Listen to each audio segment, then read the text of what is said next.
From the yellow peril to the model minority, Asian Americans have historically been regarded as outsiders. Unfortunately, this truth has become evident amidst COVID-19 and American xenophobia towards the Asian community. According to an article from The Hill, anti-Asian hate crimes skyrocketed, reaching as high as 100 incidents per day. Rather than providing sympathy or even gaining awareness, as Americans we need to be asking, how did we get here? What does this reveal about America's systemic racism, and what needs to change? My name is Luke Kim, and I recently finished my freshman year in the Olin Business School at Washington University in St. Louis. My current academic pursuits consist of pursuing a double major in finance and computer science. So what exactly is this project? For this project, the #I'mNotAvirus first year student research spotlight, I have been working alongside Professor Erika Rodriguez and 5 other WashU students to bring to light systemic inequalities that have become apparent with COVID-19.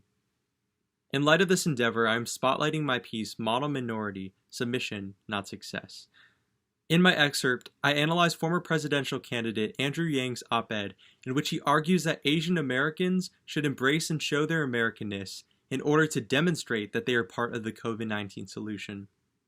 Analyzing this proposal alongside the construction of the model minority shows how the model minority status is conditioned on submission rather than success. My research covers various facets of the model minority myth, such as misconceptions regarding income inequality and mental health. My focus was to bring to light the flaws of portraying Asians as a model minority and thus challenging Americans, both Asians and non-Asians, to rethink their perceptions. Almost 2 months later, society has changed. With the murder of George Floyd, the attention of media shifted towards the Black Lives Matter movement and protests. The support the Black community has received is certainly a good thing, especially since they have been hurt in so many ways. But even now, the news cycle and protests have waned. I hope to look at my research in light of recent events and explain the links between the two. Several months have passed since the beginning of COVID-19. The Asian community is still processing previous hurts and is even still experiencing harassment, violence, and discrimination. The easily shifting attention of society has foreclosed many conversations about racism affecting any minority, even though these conversations are the very channels through which the pain is being discussed and processed.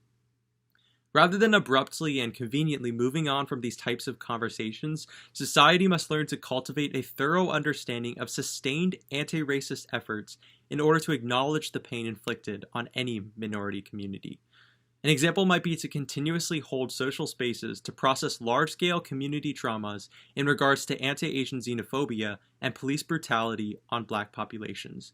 Additionally, this dialogue must be intertwined into our daily lives rather than only being present when a community hurts. The Asian, Black, and other minority communities are currently dealing with pain and loss. To dismiss the conversation is to disregard their hurt and their need for healing. Both COVID-19 and the BLM protests are historic moments that highlight racial division. We are dealing with racial identities in both cases. When something as important as race is causing division, the problem must be dealt with. I'd like to leave you with a final thought. What does it mean for society to create and hold sustained conversations even when the immediate tension ends? Furthermore, what does it mean to affirm the value of life irrespective of race? And is society doing that? It's time for America to take a hard look in the mirror and ask questions like these.